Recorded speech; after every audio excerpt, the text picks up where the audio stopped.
Hey friends, I'm John, and this is my red-tailed boa scarlet. I have quite a few years experience breeding ball pythons and creating social media. Take a quick second to smash those like and subscribe buttons because it helps grow my channel. And let's see what we have going on today. Back with another top 5. Today is going to be February 2nd, 2024. And these are 5 of the coolest ball pythons that I saw over the past week. Not necessarily the most expensive or the most genes, just the coolest looking snakes that we saw over this past week. And I wanted to start with this awesome paradox that I'm sure a lot of you have seen already, but maybe some of you haven't, from Pristine Scales.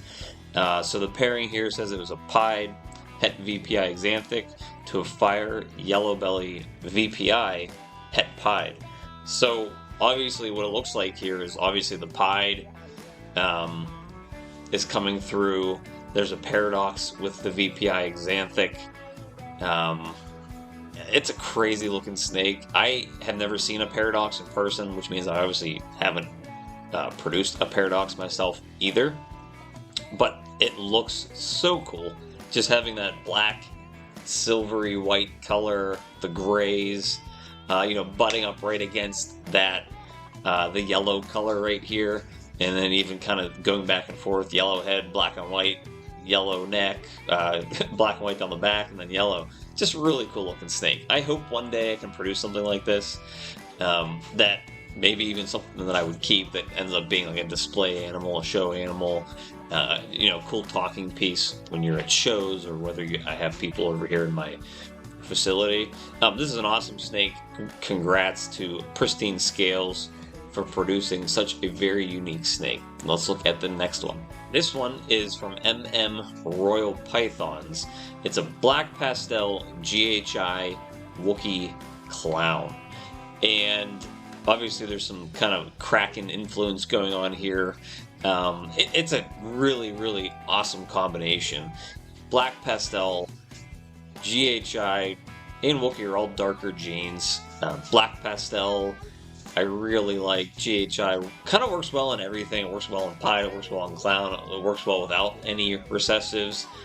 And I think people are really, Wookie's kind of newer on the scene compared to black pastel and GHI in terms of people really starting to use it. I actually don't even have any Wookie in my collection yet. That's like one of the genes that I'm targeting to get here for 2024. But this snake is beautiful. The color, it's almost like a cocoa color, and you have the little orange, Kraken suckers there on the sides of the body. It's a really pretty snake. I can't wait to produce something similar to this. Obviously not very hard to produce because there's only 3 genes in it with the clown, but it's a beautiful snake nonetheless, and I haven't really seen any like this recently on Instagram, so I wanted to point it out and just kind of show it to everybody. If you haven't seen a snake like this, absolutely beautiful. Congrats, guys. Now this is a really cool snake from Ohana Reptile, and this is an OD Bamboo Gstripe. Gstripe is a recessive trait. It's kind of been coming back around a little bit more lately, but it kind of fell to the wayside, probably over the last half decade or longer, when Desert Ghost and Clown started kind of making their kind of emergence as being like the top recessives in the ball python land. G-Stripe kind of fell to the wayside, and people just started making really awesome combos with it, especially when they're making it combined with the clowns. But this snake is awesome. Bamboo, I think, is underutilized. It's a Blue-Eyed Lucy gene, so you can't really mix it up with other Blue-Eyed Lucy genes like Mojave or Lesser because you get an all-white snake. But if you use Bamboo by itself without other Blue-Eyed Lucy genes, it really produces some beautiful snakes.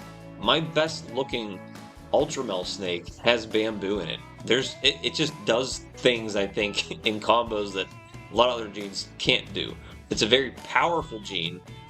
It does a lot to color with the color change in the snakes, but like in this example here, those high white sides, it almost kind of looks like it's calico, or maybe even has some spider influence in it, but it's absolutely stunning animal. that is a really, it looks like fresh, they call it Janet, so it's a female. So that would be a pretty neat breeder female for you, Odie Bamboo Gstripe. So yeah, really cool snake. I have never seen something exactly like this pop up, so I was really excited when I saw that. So cool snake, Ohana Reptiles. Now this snake, I have no idea what it is, because when this came out, I couldn't find any pairing information as of recording this video. Maybe at this point it came out, but this is probably one of the most unique snakes I have seen in a long time. Judging by what I'm seeing here, I would think that it's clown. Judging by like the purple coloration in the middle of the eyes there on the head, I would say it's probably lesser or butter as well, because I have a lesser clown female with a few genes in her, and it has the almost the same exact head pattern and that same like velvety purple color in the middle of the head. But I could not tell you what the rest of what was going on in this snake, because the coloration and the pattern in this is completely unique. And maybe somebody made one before, but I don't know. I've never seen a snake like this.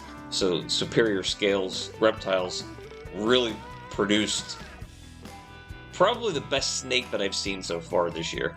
I'm really curious to see what the genetics are, or what they think the genetics are, because I can see this specific project kind of going a bunch of different ways, especially if you're able to get some like darker genes in there. Blows my mind what this snake looked like when I saw this on Instagram this past week. So awesome job, Superior Scales. I'm going to actually, after this video, go look again to see if you guys had any more posts about this snake, and if you had released any of what the genetics were. But yeah, check this out, guys. All right, now this snake, it's nothing too crazy either, but it's really clean and really cool looking. So this is from DPR Cold Blood. This is a leopard desert ghost clown, and he called him Galactus. I'm assuming because of the way the stripes come back from the eyes and the pattern on the head. Galactus is a reference to the Marvel Universe, for those of you that don't know. Really cool snake. DG Clown's obviously one of the hotter projects right now. There's a lot of, I think, experimentation going on with DG Clown at this point. Leopard obviously is probably one of the king of the combos when you're making clowns in general, and adding DG into that really cleans it up. So this is just a beautifully striking snake, very contrasty, nice blacks, super bright yellows, even the head gets a little orange, maybe a little bit, and has a very clean pattern on the head too.